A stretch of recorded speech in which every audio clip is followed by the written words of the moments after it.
Good afternoon, guys. My name is Bryce Kirkpatrick here. I'm the Turf Program Director at Real Turf Solutions, and I kind of wanted to do a little Tuesday tip today, kind of getting y'all prepared for what you're starting to notice outside, which is those cooler temps. I know it's still been kind of somewhat warm, but the main thing that starts to really affect the turf grass this time of the year is these cool temperatures in the nighttime.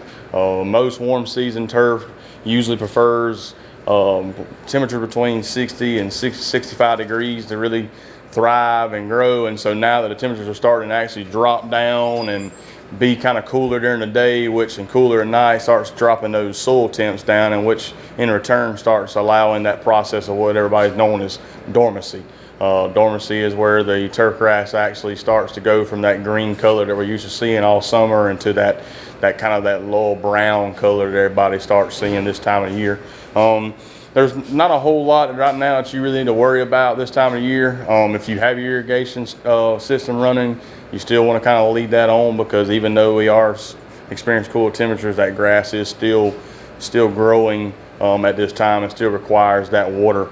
And then also, of course, leaves are starting to fall, and one good thing about we want to make sure you do is you don't want to leave a lot of leaves on your turf, because those leaves will start robbing that turf of that sunlight that kind of helps keep those soil temperatures warm, and also will allow some other issues to occur if you don't get those leaves off. But other than that, just kind of get ready for the cooler weather, get ready for that dormancy time of the year.